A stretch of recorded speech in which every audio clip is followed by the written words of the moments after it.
subscribe, lonceng, dan share ke teman-teman.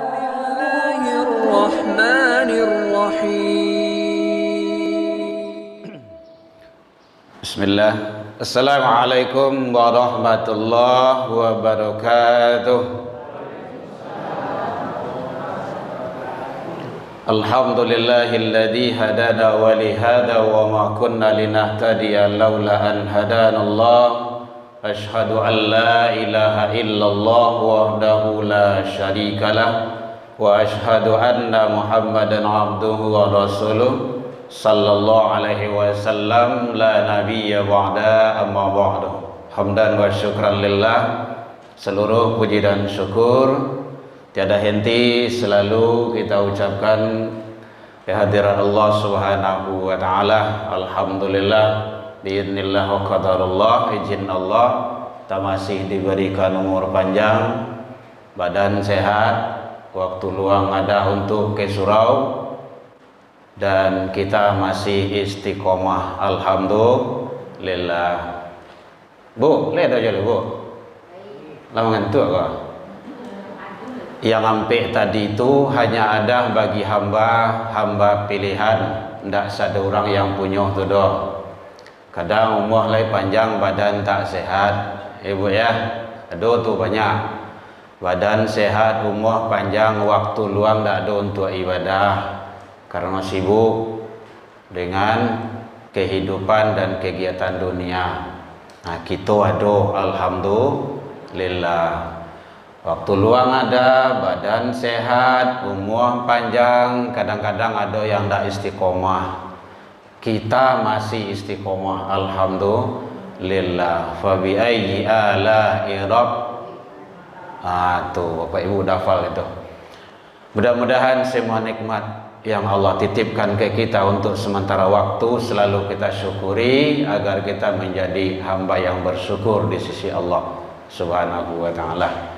Selawat dan salam ke Nabi Muhammad sallallahu alaihi wasallam. Allahumma sholli ala Muhammad wa ala ali Muhammad.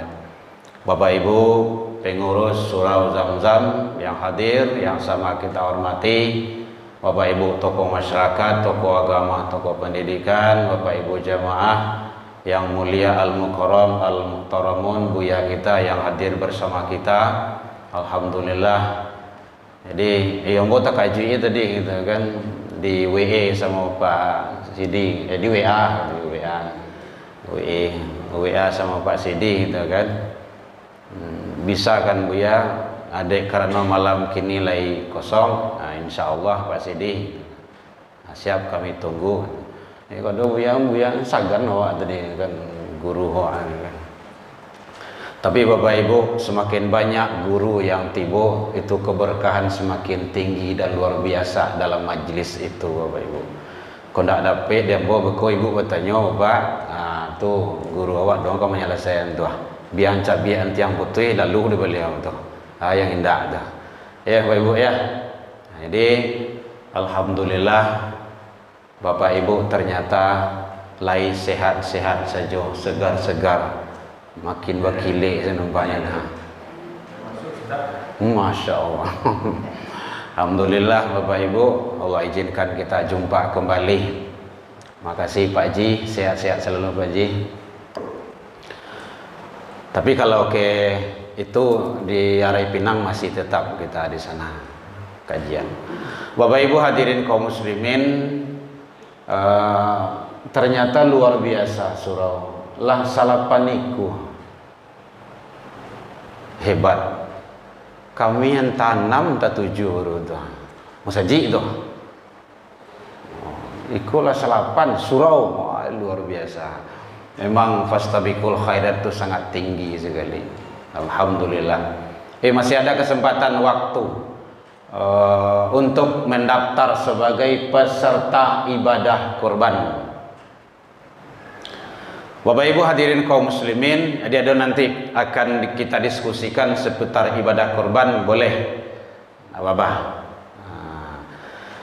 Dalil tentang pelaksanaan ibadah kurban itu ada dalam Al-Quran semuanya, sejarahnya, perintah Allah ternyata ibadah kurban tersebut. Ada terdapat di dalam Al-Quran surah Al-Kautsar, surah Al-Hajj, surah As-Saffat. Al-Kautsar itu ayat 1 dan 2. Kita ada hafal itu.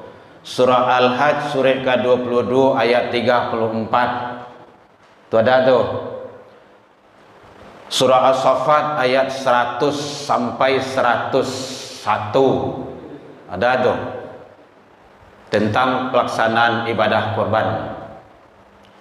Contohnya dalam Al-Quran surah yaitunya Al-Hajj surah ke-22 ayat 34. Nanti ada hadis dan ayat-ayat pendukungnya.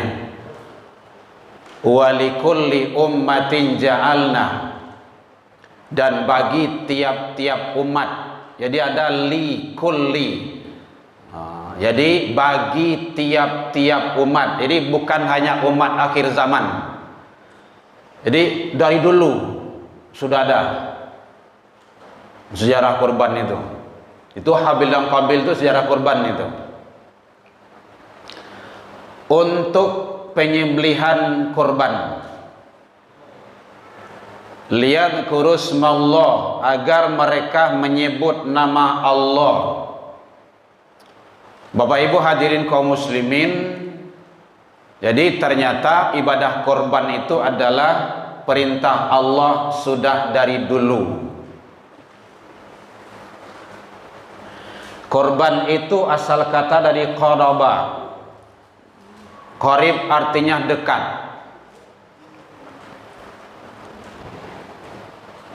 Artinya orang yang melaksanakan penyembelihan ibadah korban itu wajib dia semakin dekat kepada Allah. Korban rajin ka surau malih, itu ndak muah tu dah. Ndak masuk. Korban rajin tiap tahun. Ka surau sekali setahun loh nyoh. Tuh salah dalam teknis pengamalan itu. Qarib itu kan dekat. Qarib kerabat. Itu bahasa apa aja? Itu bahasa Arab tuh yang lah di bahasa Indonesia kan. Qarib kerabat. Dusana dake. Kerabat juga jarak ste. Jadi orang yang melaksanakan penyembelihan ibadah korban, dia semakin dekat kepada Allah. Harus. Kalau dia rajin korban, wajib dekat kepada Allah. Nanti kalau dibalik, kalau dia dekat kepada Allah, harus korban. Pokoknya sih berlomba-lomba halah salapan. Yawihe. Itu sih keluarga tuh. InsyaAllah, tidak ada. Bagus.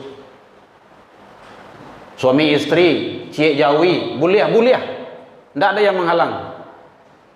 Nabi Ibrahim berapa orang? Berapa banyak korban beliau? Luar biasa. Jadi tidak harus 7, tidak harus itu. Mungkin awak dalam keluarga itu ada berampek, berlimo, nyobok, sejawi kemari jadi. Tidak ada. Tidak ke dindang ada Pak Ketua ya Baji ya. Semakin dekat. Bapak Ibu hadirin kaum muslimin rahimakumullah. Kenapa Allah syariatkan kita untuk melaksanakan ibadah korban? Jawabannya Al-Kautsar ayat 1 dan 2. Inna a'tainakal kautsar. Sesungguhnya kami telah memberimu nikmat yang banyak. Iyo banyak nikmat Allah ke awak yo. Dek saking banyaknya ndak taitong de awak. Jangankan nikmat di luar diri, dalam diri itu ndak bisa awak menghitung tu. Pernah ibu ngitung rambut ibu berapa banyak? Banyak gitu kan, tapi ndak tetong deh awak tu. Kijok matuh ya awak, pernah ndak awak hitung berapa jam? Jangan sejam, 1 menit. Coba kalau tak ngijok-ngijok mata awak, melalang tu ha. Bentuk cangkuk tukai, cangkuk tukai, ikan kariang. Tak bisa kita ngitungnya. Jangankan di luar diri, dalam diri tak bisa. Jadi tidak ada tantangan Allah itu. Wa in ta'uddu ni'matallah. Jika kamu hitung-hitung nikmat gua kata Allah, la tusu, kamu tidak akan sanggup, tidak akan mampu itu. Jadi kuncinya syukuri saja. Salah satu mensyukuri itu adalah kurban. Dek karena nikmat banyak dititipkan ma Allah ke kita, maka datang perintah. Fasholli li rabbika. Belum wanhar. Salat dulu. Maka dirikanlah salat karena Tuhanmu. Salat itu karena Allah, bukan karena yang lain. Nyodo kadang-kadang kawan salat itu dek karena kau minantu. Sudah seminggu sudah minantu, ndak mencogok-cogok ke suraunya tu. Ndak sikor sampai lain. Oh, sabulan 5 hari menjalangnya kawa bini, kawa laki anak. Hoi. Kancang lo dari awak tu. Dulu lo dari awak itu dah tanggung lo gagah, rancak tu. Sudah nak awak bini lelaki ndak nampak puncak surau dia tu. Tampil lain, siko ndak do, tampil lain. Itu ria namanya itu. Ria itu berbuat bukan karena Allah. Ria itu. Karena peminantu. Gitu. Fasholli li rabb, salat. Karena aku titipkan nikmat, salat. Nah, kalau dibalik, Allah tidak perintahkan salat sebelum nikmat ada. Nah, itu bahasanya itu. Allah tidak akan perintahkan salat itu. Dek, karena nikmat Allah titipkan, salat. Itu dalam rangka mensyukuri. Jadi orang yang tidak salat itu berarti dia kufur, iya. Kufur nikmat. Wanhar baru kurban. Dan berkurbanlah. Salat, kurban, 2 perintah. Saya lihat dalam Al-Kautsar itu. Ya, 2 itu. Karena Allah titipkan nikmat, 2 perintah Allah. Allah tidak perintahkan kita korban sebelum Allah titip nikmat. Banyak nikmat Allah itu. Hadirin kaum muslimin, alhamdulillah kita masih diberikan oleh Allah kekuatan. Jadi bagi bapak-bapak, ibu-ibu, saudara-saudara kaum muslimin, warga yang mendengar seruan ini, yang belum mendaftar sebagai peserta korban, peserta ibadah korban, bukan peserta korban, peserta ibadah korban. Kalau peserta korban tidak biar kau tu mah. Ndak, tu ndak ada doh. Peserta ibadah korban, karena korban itu ibadah. Mendaftarlah ke surau oleh. Oh, ndak mau surau, ndak ada, ndak biar di rumah.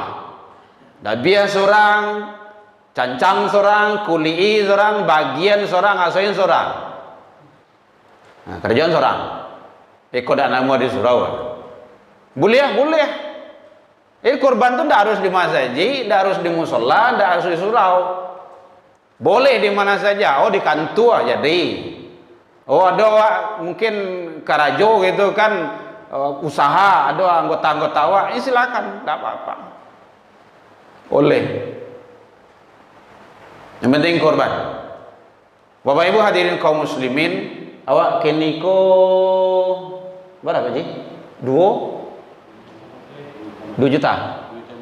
Masya Allah, 2 juta moratnya. Kami 26 di situ tuh. Dan itu 1 tahun, bukan tiap bulan. 1 tahun, sekali 1 tahun. Apakah kita akan bicara tidak mampu? Nah, kita analisa nanti. Mohon maaf, mohon izin Bapak Ibu. Awak laki-laki yang suka merokok, rokok barasa bungku ini, Bu. Nyocok ibu kan disuruh kau beli rokok. 10 ah, 20 ah, 20 ah, 30 ah, 30 sabung kue sehari. Ndak usah lah 2 kue. Sabung kue sehari 30 hari, 30.000 kali 30 ah. Hah? 9 apa kok? 30.000 dikali 30 hari. Dikali 2 balik. 1 tahun. 3 kambiangnya. Kemengawak. Mampu? Mampu. Tuh bukti ye. Dibakar 3 ekor kambiang 1 tahun. Mampu? Mampu. Apakah bicara kita tidak mampu?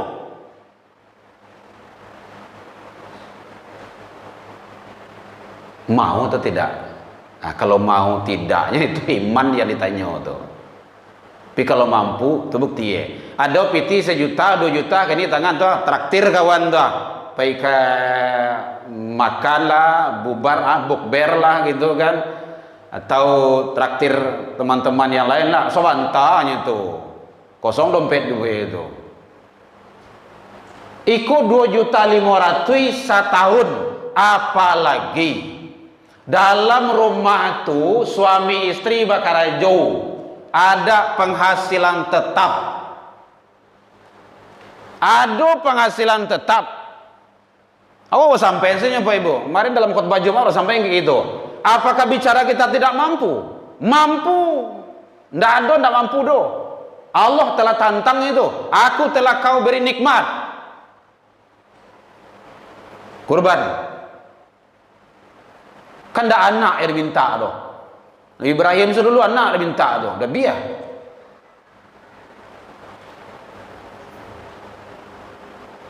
Tapi ibu-ibu sih kan ada daftar sadonya semua. Bagi yang Allah. Lomba-lomba apa ya ibu? Ramai-ramai, sama-sama kita. Ini sampai 20 berapa? Berapa yang kosong itu? Kau dapat tambah ci noleh gitu kan. Cik spanduk cik boleh. Wah sama-sama saya Bapak Ibu. Awak bara kakak sih kau. Seorang saya cik kakak tu jadi. Bapak Ibu hadirin kaum muslimin rahimakumullah. Jadi ternyata ibadah korban itu Allah syariatkan setelah Allah titipkan nikmat kepada seseorang hamba itu. Ini kan sebagai muhasabah diri bagi kita. Suami istri, kadang anak lah bakal raju loh bagai. Lado penghasilan tetap. Kalau tidak namuh korban, itu namanya kikir. Maka ada ulama yang menyatakan tentang hukum ibadah korban itu, ada yang menyatakan wajib, ada yang menyatakan tidak. Imam Ahmad bin Hanbal di dalam kitab beliau menyatakan ibadah korban itu hukumnya wajib. Silakan lihat dalam kitab musnad beliau. Beliau beralasan berpedoman kepada hadis Rasul yang diriwayatkan oleh Imam Tabarani dan Imam Ahmad. Rasulullah sallallahu alaihi wasallam bersabda bahwa apa kata Rasul di dalam hadis tersebut, man kana lahu sa'atun, siapa yang Allah titipkan kelapangan rizki, walam yudoh, kemudian dia tidak mau untuk berkorban, fala yaqrabanna musallana. Beliau perban ke situ, berpedoman, fala yaqrabanna musallana, jangan dekat-dekat tempat sholat kami, jangan kamari. Berarti kan dilarang itu. Berarti perintah itu wajib. Kaidah usul menyatakan al aslu fil amri lil wujub, asal pada perintah itu wajib. Nah, itu menurut pendapat imam dijelaskan. Jadi mari kita sama-sama untuk selalu semangat untuk beribadah. Jangan sampai kita menganggap diri kita tidak mampu sementara Allah berikan kemampuan. Kalau kau tanya Bapak Ibu, boleh lah 5 menit dari jam 7. Oh, kita sampai apa ya? Surah bulan Ramadan sampai Isya. Baru 21 menit. Sesekali Ibu carilah di YouTube. Bapak Ibu udah masuk YouTube itu. Kajian kita masuk YouTube semuanya. Kalau hendak dihilangkan lah. Bapak Ibu hadirin kaum muslimin rahimakumullah. Jadi makanya Allah sampaikan dalam Al-Quran surah Al-Hajj itu, bagi tiap-tiap umat telah disyariatkan penyembelihan kurban. Liyadhkuru smallah, agar menyebut nama Allah subhanahu wa ta'ala. Ternyata rizki karunia yang Allah titipkan itu bukan milik kita. Kita adalah hak pakai, bukan hak milik. Pada hakikatnya adalah milik Allah. Maka pakailah kepada yang Allah redho. Dia tanya, Bu, boleh? Jadi Bapak Ibu yang belum mendaftar, yang ragu-ragu, jangan ragu. Kalau untuk kurban, untuk ibadah jangan ragu. Tidak boleh ragu-ragu. Kalau ragu-ragu nanti Allah ragu pula menitipkan rezeki sama kita. Jangan ragu. Tidak percaya Bapak Ibu, cobalah. Cobakan kurban tiap tahun. Coba aja. Ado-ado tu beku tu. Rezeki tu. Mungkin di siko agak sampi seketik, siko lapang. Di siko mungkin agak menitiak-nitiaknya. Siko kuah bentuk agak lodo tu. Min haitsu la yahtasib. Nah, itu dalilnya itu. Ndak disangko-sangko tu letaknya dah. Yang camila Bapak Ibu. Awak diagih sehat, diagih kekuatan untuk hadir taruh di jemaah di surau. Anak-anak sehat, anak-anak patuah. Ya, rezeki itu bukan hanya berupa uang. Banyak urusan lancar, awak jarang sakit, itu karunia Allah yang sangat luar biasa itu. Alhamdulillah Bapak Ibu, tidak pernah sakit terletak di rumah sakit itu. Sampai gini, paling kancang sakit ambo pun sakit apa punya. Kalau minum es, besok pagi saya disawan ya. Sediawan. Makanya ambo air dingin tidak bisa. Makanya ambo termos taruh gitu kan. Termos ketek. Kan dulu Paji tahu gitu kan. Udah dari dulu, udah puluhan tahun. Di rumah harus stay termos besi. Kalau enggak, ambo berang. Kalau enggak mau masak. Biar enggak makan. Pokok air ngek. Hah? Oh, pandailah. Para luh tu memasak kalau di Minang tu, mengaji, basile, itu kalau Minang tu harus bisa gitu. Anak-anak sehat, itu yang perlu. Otaknya cerdas-cerdas, dilancarkan dari Allah. Coba aja Bapak Ibu, tidak percaya. Ikut isu kurban tiap tahun. Ado-ado sudah segitu semua, mudah, lasuah. Jadi begitu. Karena memang itu karunia Allah. Allah yang segala-galanya, Allah yang ngatur. Istri sehat, suami sehat, istri sayang jawab, gitu kan? Dalam rumah tuh damai, aman. Bapak Ibu, lah namuh karo masaji kasurau gua kini gua itu karunia Allah yang luar biasa itu. Untuk umur panjang 90 sampai 100 tahun tapi ndak mandake ke surau do. Untuk aku noi duit. Ndak ada tu do. Itu musibah itu yang besar. Azab berkepanjangan itu semua. Ndak kata alok do ada.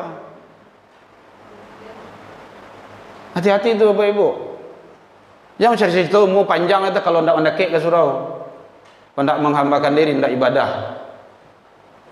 Nggak ada guna. Khairun nas, manusia yang baik itu umurnya panjang, banyak kebaikannya. Itu manusia yang baik itu.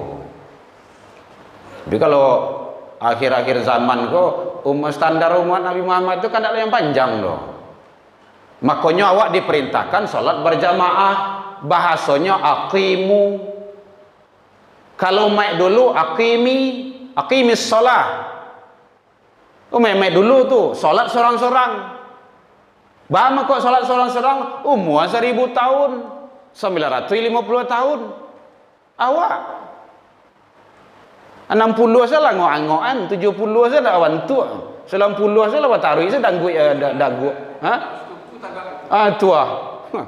Bak lawan tua kodok salah gitu kan. Lamo tagak lama ambui-ambui. Panjang ayat ustaz kan.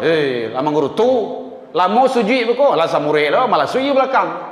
Ndak ada orang kelok celah lah do. Nya parpak tu lapang asa do tu mah. Memang kayak gitu, sunatullahnya kayak gitu. Makanya Allah perintahkan aqimus shalah. Aqimu tu jamaah. Jamak. Bukan tunggal itu. Jamak itu artinya salat berjamaah. Aqimus shalah. Itu perintah. Dirikan sholat berjamaah, wa'atuz zakat, warka'u ma'raki'in, ruku' bersama.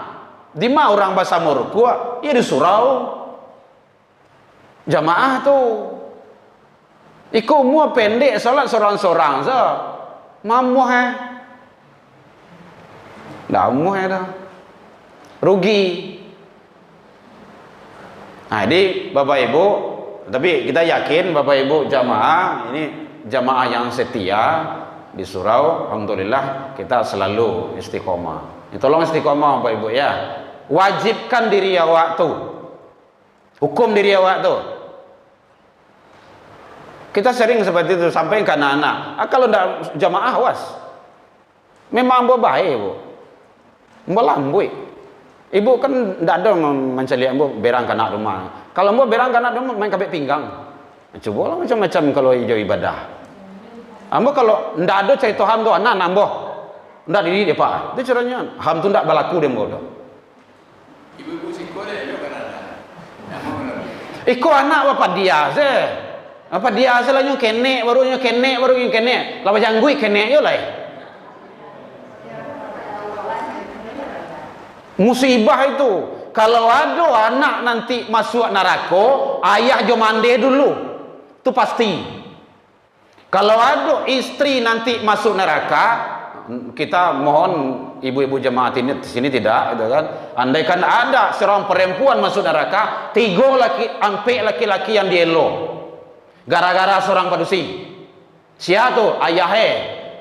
Kalau laki-laki ayahnya. Siapa? Galak ibu belakang dia. Ayo, ayahnya. Siapa? Ya abah aja ayahnya sama tu mah. Ayahnya, suaminya kalau sudah bersuami. Siapa? Saudara laki-laki. Saudara tu siapa? Bisa kakak, bisa dia. Nang kampe siapa? Anaknya laki-laki. Nah nampak orang tu kalau ada perempuan masuk neraka, dielo dulu tu. Baru sampai orang tu ndak mampu mengendalikan seorang kodo. Tu barik tugas laki-laki ko bu. Dia melawan juga suami.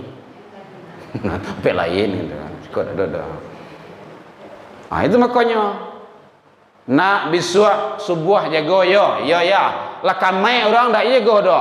Engkek masuk dalam bak. Itu caranya. Ambo mau masuk dalam bak.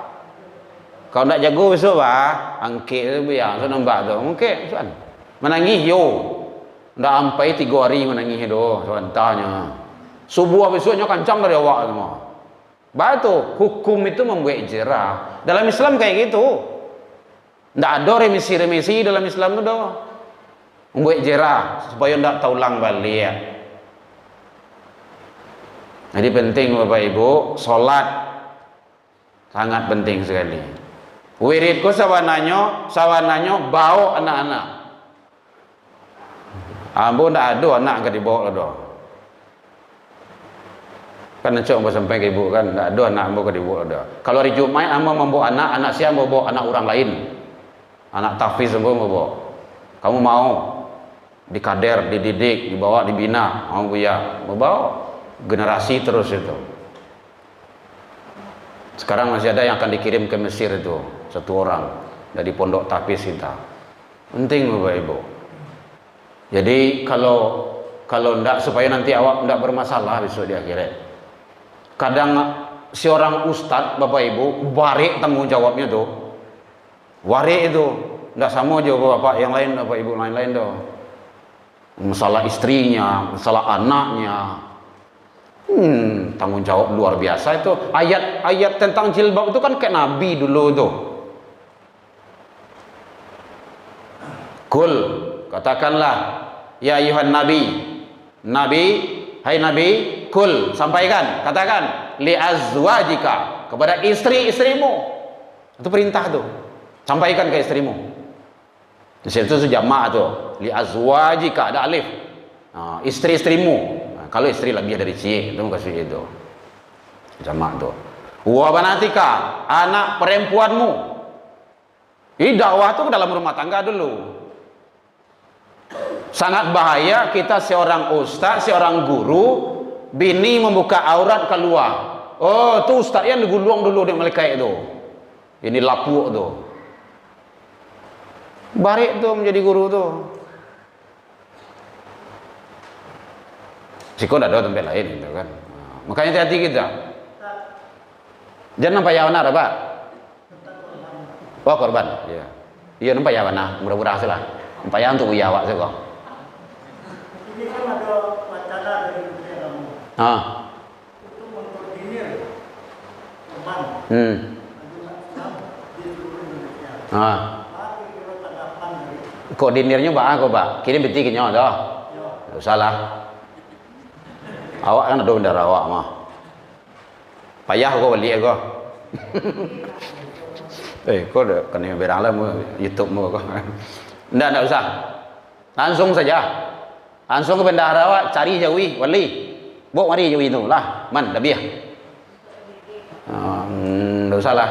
Panjang onan cerita kok. Bapak jangan dalam agama itu tidak ada yang sulit. Jangan dipersulit. Ya, santai saja, biasa saja gitu kan. Banyak kerajaan lain. Kerajaan lain saja biar. Ya Bapak ya, mohon izin, mohon maaf. Kalau kecewa enggak usah. Ampun enggak bostor ke masjid saya enggak ada. Kita aja yang ngolah. Kita ada ketua, ada sekretaris, ada bendahara, ada bapak-bapak pengurus, bisa mengurus. Selama kau biasa, jalan dan salah. Ya dan nampak betul banyak. Enggak ada. Ya Pak ya. Biar standar kita biasa aja. Yang lain boleh?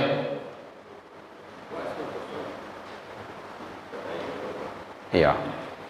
Masih ada Bapak Ibu? Bapak Ibu hadirin kaum muslimin rahimakumullah. Jadi tentang melaksanaan ibadah korban itu, baik sejarahnya, pengertiannya sudah kita sampaikan, juga menurut pendapat para imam bahwa ibadah korban itu adalah sangat luar biasa, dan ternyata ibadah korban itu mengembalikan peserta ibadah korban itu kepada fitrah. Rasul menyatakan, hadis ini diriwayatkan oleh Ali bin Abi Thalib, bahwa man qaraba qurbanan fihi fabi awali fitrah.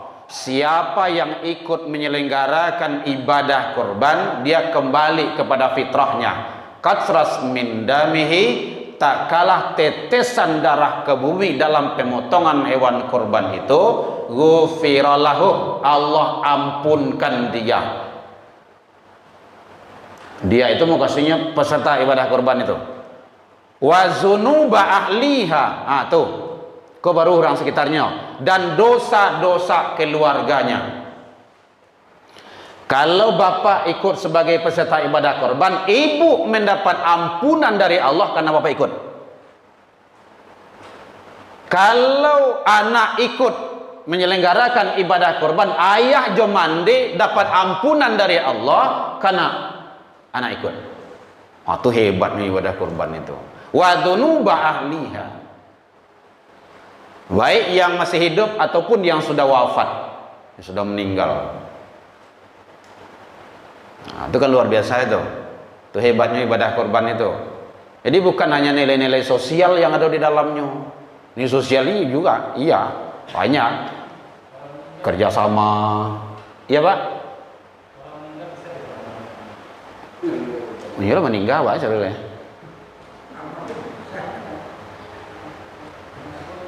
Kasih orang meninggal, apa dikorbankan? Oh gitu. Kecil orang meninggal tuh Pak Ustadz, korban bos. Ya. Ibu kalau mati sih. Iya udah sih. Nggak bergarah Ustaz. Ya. Kalau sebuah apa itu kan? Enggak pandang Ustaz tadi nampak kan. Boleh. Boleh. Indak bana hikwi, beliau sudah dapat ampunan Allah. Dikuian bana sama keluarga beliau, boleh. Ada imam menyatakan, diantaranya termasuk Imam Syafi'i, yang bolehkan. Tapi ada tapinya. Satu, wasiat. Ada wasiat. Nah, mama kan ada rumah petak, wah. Lanjuin besok diurus sudah lah ya. Iya mah, ada kan sabale petak kan. Kalau lihat ada rezeki, korbankan mama tiap tahun je papa di. Iya mah. Ada usaha. Yang kedua, itu ada ulama menyatakan itu tidak boleh lebih dari sepertiga dari orang yang meninggal itu. Atau termasuk juga ada imam yang menyatakan boleh, contohkan dalam keluarga tuh satu jawi gitu kan, cuma 6 orang masukkan almarhum, atau 5 orang ayah dan ibu gitu kan, boleh satu keluarga saja bahasanya. Nah gitu, boleh Pak, boleh Ustaz. Di sana ada kan? Nah, boleh. Iya Pak Ji. Iya Pak Ji. Jadi ceritanya kita berkorban. Iya. Sama suami. Kita semua nggak dapat tuh, yang hidup, yang meninggal nggak dapat. Iya. Parahnya itu. Iya. Kemudian cerita Pak Tony tadi dia bilang orang meninggal boleh dikorbankan. Maksudnya orang yang meninggal berkorban, maksudnya orang meninggal berkorban. Padahal sebagusnya ada pemilihnya atau anaknya, keluarganya yang hidup berkorban.